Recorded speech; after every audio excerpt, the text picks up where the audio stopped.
এটাকেই বলা হয় বাক শক্তি, ভাষা শক্তি। এটা আল্লাহ পাকের দান।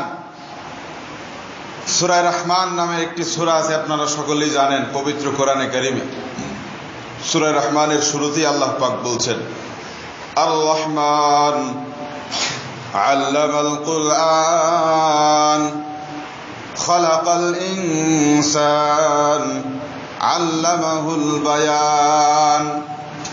আল্লাহ পাক বলেন, আর রহমান, আমি আল্লাহ হচ্ছি দয়াময়। আর রহমান আল্লামাল কুরআন, আমি দয়া করেছি, এক নম্বরে তোমাদেরকে আমি কোরআনে কারিম শিক্ষা দিয়েছি। খালাকাল ইনসান, আমি দয়ালু এই কারণে যে আমি মানুষ সৃষ্টি করেছি। খালাকাল ইনসান আল্লামাহুল বায়ান, এবং আমি মানুষকে বাক শক্তি শিক্ষা দিয়েছি। ভাষা এটা আল্লাহর দান। এই ভাষা, মানুষ যে কথা বলতে পারে, বাক শক্তি, এই বাক শক্তি মানুষকে কেউ দান করেনি। পৃথিবীর সর্বশ্রেষ্ঠ প্রেসিডেন্ট যিনি, উনি আমাদেরকে বাক শক্তি দেননি। সবচাইতে ক্ষমতাধর যেই লোকটা, সে আমাকে বাক শক্তি দেয় নাই। যেই লোকটা পৃথিবীর সবচাইতে বড় ধনী, সে কি আমাকে বাক শক্তি দিয়েছে না আল্লাহ দিয়েছে? আল্লামাহুল বায়ান। এই ভাষা আল্লাহ রাব্বুল আলামিন মানুষকে শিক্ষা দিয়েছেন। পৃথিবীতে প্রায় 13,500 ভাষা প্রচলিত, এবং তাফসিরে রুহুল বায়ানের মধ্যে এসেছে সূরা বাকারার 31 নম্বর আয়াত। সূরা বাকারার 31 নম্বর আয়াত।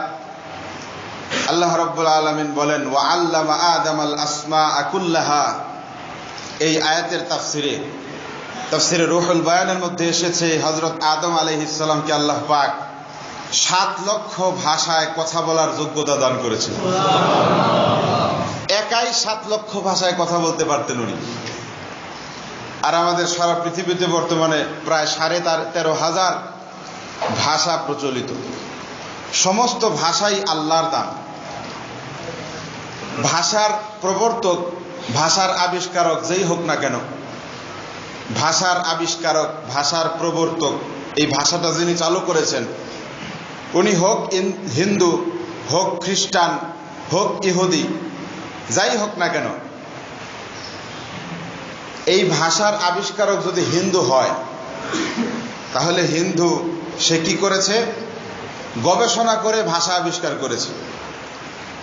মেধা খাটিয়ে গবেষণা করে ভাষা আবিষ্কার করেছে হিন্দু। হিন্দুর মাথার মেধা কে দান করেছে? কি বলেন আপনারা? পৃথিবীর সমস্ত মানুষের মেধা কে দান করেছে? হোক সে মুসলিম, হোক সে খ্রিস্টান, হোক সে হিন্দু, হোক সে ইহুদি, যাই হোক না কেন, সে যে ধর্মের অনুসারী হোক না কেন, তার মস্তিষ্ক আল্লাহর দেওয়া। সুতরাং সমস্ত ভাষা কে দান করেছে? সমস্ত ভাষা দান করেছেন আল্লাহ পাক। এই বাংলা ভাষাও আল্লাহর দান। এবং বাংলা ভাষার মধ্যে আপনারা জেনে আশ্চর্য হবেন, বাংলা শব্দের মধ্যে আল্লাহ আছে। বাংলা শব্দটি মূলত ছিল বাঙ্গে আল্লাহ। মূলত কি ছিল? আজ থেকে প্রায় 800 বছর আগের ঘটনা। 1204 খ্রিস্টাব্দে রাজা লক্ষণ সেনের বিরুদ্ধে এই বাংলাদেশে আন্দোলন করেছেন একজন আল্লাহওয়ালা, একজন বুজুর্গ, নাম হচ্ছে তার ইখতিয়ার উদ্দিন মোহাম্মদ বিন বখতিয়ার খিলজি। বলেন সুবহানাল্লাহ। জালেম বাদশাহ, স্বৈরাচারী বাদশাহ, অত্যাচারী বাদশাহ লক্ষণ সেন যখন নির্যাতন শুরু করে দিল, আল্লাহ রাব্বুল আলামিন নির্যাতন বন্ধ করার জন্য একজন আল্লাহর ওলি পাঠিয়ে দিলেন, নিজের বন্ধুকে পাঠিয়ে দিলেন, নাম তার ইখতিয়ার উদ্দিন মোহাম্মদ বিন বখতিয়ার খিলজি। বলেন সুবহানাল্লাহ। বখতিয়ার খিলজি মাত্র 17 জন মানুষ নিয়ে রাজার বিরুদ্ধে যুদ্ধ শুরু করল। মাত্র কয়জন? 17 জন। 17 জন মানুষ দিনের পর দিন যুদ্ধ করল। 17 জন মানুষ যুদ্ধ করতে করতে রাজা লক্ষণ সেনের অন্তরে ভয় সৃষ্টি করে দিলেন। রাজা লক্ষণ সেনের সব শেষ হয়ে গেল। রাজা লক্ষণ সেন এবং তার আশেপাশে যারা ছিল সভাসদ, মন্ত্রী পরিষদের লোকজন সবাই মিলে কেল্লার ভিতরে ঢুকতে বাধ্য হলো। এখন আমরা আর পারছি না। আমাদের সেনাবাহিনী 17 জন মিলে ধ্বংস করে দিয়েছে। আমাদের সেনাবাহিনীকে, আমাদের নিরাপত্তা রক্ষাকারী বাহিনীকে 17 জন মানুষ ধ্বংস করে দিয়েছে। আমরা এখন কি করব? কেল্লার ভিতরে ঢুকে তারা কেল্লার ভেতর থেকে ইখতিয়ার উদ্দিন মোহাম্মদ বিন বখতিয়ার খিলজিকে আক্রমণ করা শুরু করলো। এক পর্যায়ে হযরত ইখতিয়ার উদ্দিন মোহাম্মদ বিন বখতিয়ার খিলজি তার অস্ত্র শেষ হয়ে গেল। তখন তিনি বললেন, আমাদের অস্ত্র শেষ হলে কোনো সমস্যা নাই, কারণ আল্লাহ রসুলের হাদিস আমরা জানি। হাদিস শরীফ আল্লাহ রসুল বলেন, আমার উম্মতের মধ্যে একটি দল সত্যের পক্ষে অন্যায়ের বিরুদ্ধে যুদ্ধ করতে করতে তাদের অস্ত্র শেষ হয়ে যাবে, পরিশেষে তারা আল্লাহু আকবার ধ্বনির মাধ্যমে বিজয় লাভ করবে। বলেন সুবহানাল্লাহ। এরপরে তারা আল্লাহু আকবার ধ্বনি দেওয়া শুরু করলেন। তখন সর্বপ্রথম ইখতিয়ার উদ্দিন মোহাম্মদ বিন বখতিয়ার খিলজি বাঙ্গে আল্লাহ শব্দ উল্লেখ করেছেন। সেখান থেকেই বাংলা শব্দ এসেছে বাঙ্গে আল্লাহ থেকে। বাঙ্গে মানে ধ্বনি, আল্লাহ মানে আল্লাহর নাম। বলেন সুবহানাল্লাহ। আল্লাহর ধ্বনি যার ভিতরে আছে সেই বাঙালি। আল্লাহর বিশ্বাস, তাওহীদের বিশ্বাস যার ভিতরে আছে সেই বাঙালি। যার ভিতরে তাওহীদের বিশ্বাস নাই তাকে বাঙালি বলা যায় না, কারণ বাংলা শব্দের অর্থই তো আল্লাহর ধ্বনি। এই জন্য আল্লাহর তাওহীদ, আল্লাহর বিশ্বাস যার অন্তরে আছে, এটা কোরআন হাদিসের কথা আমি বলছি না, ঐতিহাসিকভাবে আমি বিশ্লেষণ করলাম। বাঙ্গে আল্লাহ, বাংলা। সুতরাং এই ভাষার অমর্যাদা আমাদেরকে করা যাবে না। ভাষার প্রতি শ্রদ্ধা, ভাষার প্রতি মর্যাদা আমাদেরকে দিতে হবে। আল্লাহ রাব্বুল আলামিন বললেন, বান্দা, সমস্ত ভাষা আমি তোমাদেরকে দিয়েছি। এবং এটা আল্লাহ পাকের একটা নিদর্শন। এক এক মানুষ এক এক ভাষায় যে কথা বলতে পারে, আর মানুষ ছাড়া পৃথিবীতে অন্য কোনো প্রাণী কিন্তু কথা বলতে পারে না, মনের ভাব প্রকাশ করতে পারে না মুখ দিয়ে। এই যোগ্যতা একমাত্র আল্লাহ পাক মানুষকে দিয়েছেন। আমাদের যে জিহ্বা, আমাদের জিহ্বার চাইতে অনেক বড় বড় জিহ্বা অন্যান্য প্রাণীর রয়েছে। গরুর জিহ্বা আমাদের জিহ্বার চাইতে ছোট না বড়? এবং কুকুরের জিহ্বাও তো আমাদের জিহ্বার চাইতে অনেক বড়। কিন্তু কোন গরু কথা বলতে পারে? গরু হাম্বা হাম্বা করে, কুকুর ঘেউ ঘেউ করে, বিড়াল মেও মেও করে, ছাগল ভ্যা ভ্যা করে, কথা বলতে পারে না। ও মানুষ, তোমাকে আমি আল্লাহ পাক কথা বলার যোগ্যতা দিয়েছি, তুমি আমার শুকরিয়া আদায় করো, আলহামদুলিল্লাহ।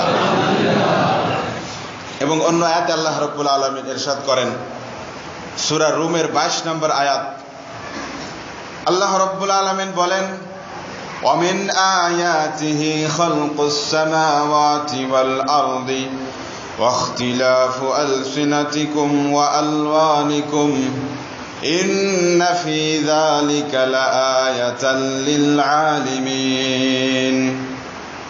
আল্লাহ রাব্বুল আলামিন বলেন, নিশ্চয়ই আমি আল্লাহ রাব্বুল আলামিন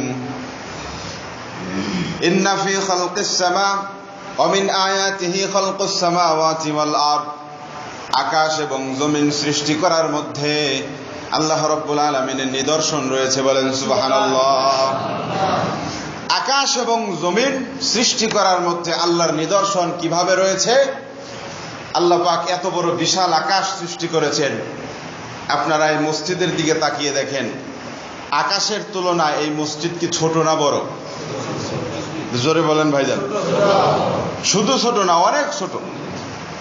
আকাশের তুলনায় মসজিদ অনেক ছোট, কিন্তু মসজিদে দেখেন কতগুলো পিলার, কতগুলো খুঁটি লাগানো হয়েছে। না লাগালে মসজিদ নড়বড়ে হয়ে যাবে। শুধু মসজিদ না, যে কোনো জিনিস, বিল্ডিং করেন আর যাই করেন আপনি, যদি ভেতরে ফাউন্ডেশন মজবুত না হয়, পিলার যদি না থাকে ভেতরে, তাহলে বিল্ডিং কি টিকবে না ধ্বংস হয়ে যাবে?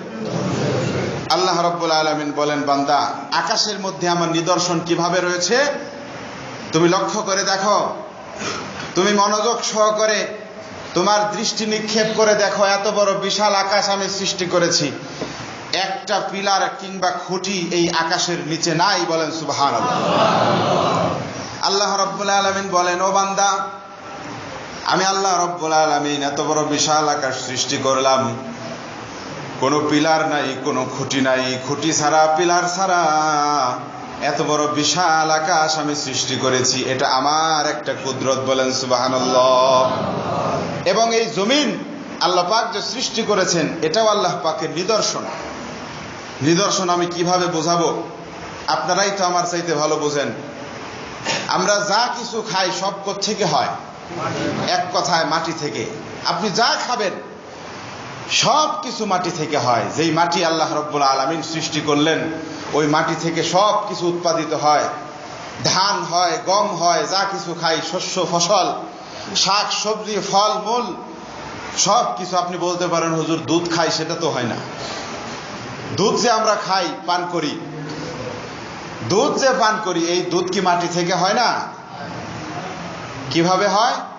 দুধ এসেছে কোত্থেকে? গাভীর পেট থেকে। গাভী কি খেয়ে দুধ বানালো? গাভী খেয়েছে ঘাস। ঘাস বেশি খেলে দুধ বেশি হয়, ভালো হয়। ঘাস থেকে দুধ হয়েছে। ঘাস কোত্থেকে হয়েছে? মাটিতে হয়েছে। সুতরাং সেই একই কথা, আমরা যা খাই সবকিছু মাটি থেকে হয়। আল্লাহ রাব্বুল আলামিন বললেন, আকাশের মধ্যে আমার নিদর্শন রয়েছে, এই জমিনের মধ্যে আমার নিদর্শন রয়েছে। এবং আমিন আয়াতিহি খালকুস সামাওয়াতি ওয়াল আরদ, সূরা রুমের 22 নম্বর আয়াত, ওয়াখতিলাফি আলসিনাতিকুম ওয়া আলওয়ানিকুম, তোমাদের যে ভাষার ভিন্নতা, এক এক দেশে এক এক ভাষা। এক এক দেশ লাগবে না, এক জেলার ভাষার সাথে আরেক জেলার ভাষার কিছুটা পার্থক্য আছে কিনা? আছে, আপনি বুঝবেন না। বিশেষ করে চট্টগ্রামে যদি আপনি যান, আপনি তো ভাষাই বুঝতে পারবেন না যদি চট্টগ্রামের ভাষা আপনার না জানা থাকে। অন্য এলাকার এক অফিসার চট্টগ্রামে, কৃষি অফিসার, কি অফিসার? কৃষি অফিসার, তার বাড়ি অন্য জেলায়, সে কাজ করছে কোথায়? চট্টগ্রামে। তো এক লোক এসে বলতেছে, স্যার ধান বুনছিলাম, গম হইছে। ধান বুনছিলাম, এখন উনি তো বুঝতে পারতেছেন কি রে, ধান বুনলে গম হইল কোত্থেকে? আবার ধান বুনলে তো ধানই হওয়ার কথা, কি বলেন? তো ধান বুনলো, গম হলো কোত্থেকে? পাশ থেকে আরেকজন বলে দিতেছে, স্যার গম হয়েছে মানে ভালো হয়েছে। ধান গম হয়েছে মানে কি? ধানের উৎপাদন ভালো হয়েছে, এটা সে বলতেছে। ধান বুনছিলাম, গম হয়েছে। তো চট্টগ্রামের ভাষাই তো আপনি বুঝবেন না। আর পৃথিবীর দিকে যদি তাকান, এক এক দেশে এক এক ধরনের ভাষা। আরব দেশে এক ধরনের ভাষা। এক লোক হজ করে এসে নাতির সাথে গল্প করতেছে, নাতি আমি তো হজে গিয়েছিলাম, সৌদি আরব গিয়ে দেখি সবই আরবিতে চলে, শুধু আজান আর সূরা ফাতিহা বাংলায় কর। কি বলেন? আজান কি বাংলায় দেওয়া হয় না আরবিতে? মানে আজানটা পরিচিত, সূরা ফাতিহা তো পরিচিত, এই জন্য তার কাছে বাংলা মনে হয়েছে। যে সৌদি আরবের সবকিছুই আরবিতে হয়, শুধু আজান দেওয়া হয় বাংলায়, আর ইমাম সাহেব নামাজের মধ্যে সূরা ফাতিহা বাংলায় পড়েন না, এটা ছাড়া সবই আরবিতে হয়। তো এইভাবে আল্লাহ রাব্বুল আলামিন পৃথিবীতে অনেক ভাষা দিয়েছেন। আল্লাহ রাব্বুল আলামিন বলেন, বান্দা তুমি বুঝতে ভুল করো না, এই ভাষা হাজার হাজার লক্ষ লক্ষ যে ভাষা তোমাদেরকে আমি দান করেছি, এটা কিন্তু আমি আল্লাহর নিদর্শন, বলেন সুবহানাল্লাহ। এরপর আল্লাহ রাব্বুল আলামিন বলছেন, ওয়া আলওয়ানিকুম, তোমাদের গায়ের রঙের মধ্যে আমার নিদর্শন রয়েছে। এক এক দেশের মানুষের চেহারা এক এক রকম। আমাদের এই সাবকন্টিনেন্টে, বিশেষ করে পাকিস্তান, ভারত, বাংলাদেশের মানুষের রং বাদামি রঙের হয়ে থাকে। অনেকে বেশি ফর্সা, অনেকে বেশি কালা, কিন্তু স্বাভাবিক রংটা কি? বাদামি কালার। কিন্তু আপনি যদি আফ্রিকায় যান, সেখানকার মানুষ কালো, এমন কালো দেখলে আপনি অবাক